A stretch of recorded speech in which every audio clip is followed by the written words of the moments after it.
Praise the lord. క్రీస్తునందు అత్యంత ప్రియమైనటువంటి దేవుని బిడ్డలారా, ప్రభు అయినటువంటి యేసుక్రీస్తు నామమున మీ అందరికీ మా యొక్క ప్రత్యేకమైనటువంటి శుభాలు తెలియజేస్తూ ఉన్నాను. ఈ దినము దేవుని యొక్క వాగ్దానం అనేటువంటి ఈ యొక్క ఆధ్యాత్మికమైనటువంటి కార్యక్రమానికి ప్రేమతో మిమ్మల్ని ఆహ్వానిస్తూ ఉన్నాను. ప్రియులారా, ఈ దినము దేవుని యొక్క మాట మనం చదువుకుందాం. 55వ కీర్తన 22వ వచనాన్ని చదువుదాం. నీ భారం యెహోవా మీద మోపము, ఆయనే నిన్ను ఆదుకొనును.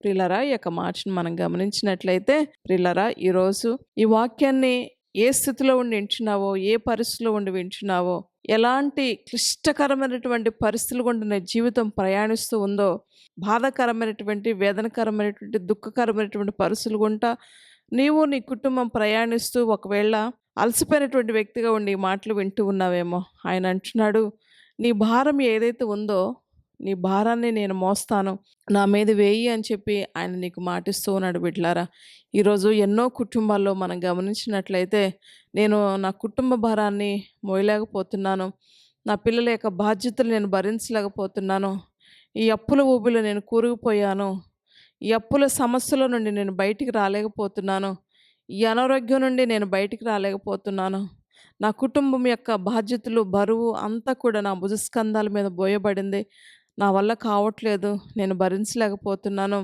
ఎటువైపు చూసినా కూడా ఎన్నో సమస్యలు నా చుట్టూ కూడా అలుముకున్నాయి, ఈ సమస్యల నుంచి నేను ఎలా బయటపడాలి, ఈ పరిస్థితుల నుంచి నన్ను ఎవరు బయటేస్తారు, ఈ భారం నుండి నన్ను ఎవరు బయటకు తీసుకొస్తారు, ఈ సమస్యలన్నీ కూడా నా నెత్తి మీద ఒక భారంలాగా ఉన్నాయి, నా భుజాల మీద ఒక భారంలాగా ఉన్నాయి, ఈ యొక్క భారాలు నేను భరించడం నా వల్ల కావట్లేదని చెప్పి నువ్వు అనుకుంటూ ఉన్నావేమో. బిడ్లారా, ఆయన అంటున్నాడు, నీ భారం ఏదైతే ఉన్నదో నా మీద వేయి, నేను భరిస్తాను, నేను మోస్తానని చెప్పి ఆయన నీకు మాటిస్తూ ఉన్నాడు.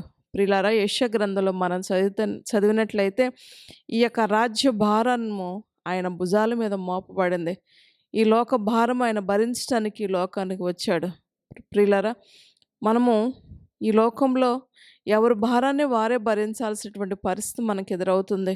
ఎంతోమంది మనల్ని ప్రేమించేవారున్నా, స్నేహితులున్నా, ఆత్మీయులున్నా, తల్లిదండ్రులున్నారా, అక్క చెల్లెలున్నా, ఎంతమంది ఉన్నా సరే, ఎవరి కుటుంబంలో బాధ్యతలు, ఎవరి కుటుంబంలో బరువులు వారే భరించాలి కదా. కానీ దేవుడు ఏం చెప్తున్నాడంటే, నువ్వేదైతే భారం ఉన్నదో ఆ భారాన్ని నేను భరించలేకపోతున్నాను అని చెప్పి నువ్వు అంటున్నావు కదా, ఆ భారం అంతా కూడా నా మీద వేయి, నేను భరిస్తాను, నీ భారాన్ని భరించడానికి ఈ లోకానికి వచ్చానని చెప్పి ఆయన నీకు మాటిస్తూ ఉన్నాడు. బిడ్లారా, కనుక అధైర్యపడకు, కృంగిపోకు, మరి జడియకు, దేవుని వైపు చూడు. నువ్వేదైతే భారాన్ని భరించలేకపోతున్నానో అని చెప్పి నీకు నీవే కలవరపడుతున్నావో, నీకు నీవే మదన పడుతూ ఉన్నావో, ఏ పరిస్థితి వైపు చూస్తూ నువ్వు కృంగిపోతున్నావో, ఏ పరిస్థితి వైపు చూస్తూ నువ్వు అలసిపోయావో, ఏ పరిస్థితుల వైపు చూస్తూ ఈ భారాన్ని నేను భరించలేకపోతున్నానని చెప్పి కలవరంతో ఉండి నీ యొక్క హృదయం అంతా కూడా బాధతో, వేదనతో, దుఃఖకరంగా నువ్వు ఉన్నట్లయితే, కృంగినటువంటి మనిషిగా నువ్వు ఉన్నట్లయితే, అలసిపోయిన వ్యక్తిగా నువ్వు ఉన్నట్లయితే, ఎందుకు నాకు ఈ జీవితం అనుకుంటూ ఉన్నావేమో, ఈ సమస్య దేవునితో చెప్పు. నీ భారము ఆయన మీద వేయి. నీ భారాన్ని ఆయన భరించడానికి ఈ లోకానికి వచ్చాడు, నీ బాధ్యతలు మోయటానికి ఆయన ఈ లోకానికి వచ్చాడు, సహాయం చేయడానికి ఆయన ఈ లోకానికి వచ్చాడు. ప్రియులారా, కనుక నువ్వు అధైర్యపడకు, కృంగిపోకు, దేవుని వైపు చూడు, దేవుని మీద ఆధారపడు. తప్పక దేవుడు నీ జీవితంలో కార్యం చేస్తాడు. దేవుడు ఇటు మాటలు దీవించునుగాక. ఆమేన్. ప్రార్థన చేసుకుందాం.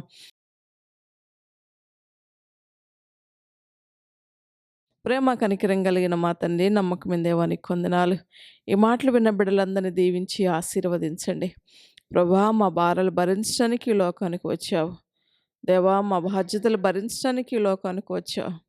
నీవే నాయనా మాకున్నటువంటి భారాలన్నిటి నుండి విడిపించండి, సమస్యల నుండి, శోధనల నుండి విడిపించండి, ఇరుకుల నుండి, ఇబ్బందుల నుండి విడిపించండి, బలహీనతల నుండి విడిపించండి, ఆర్థికపరమైన ఇబ్బందుల నుంచి, అనారోగ్య సమస్యల నుండి ప్రతి ఒక్కరిని విడిపించండి.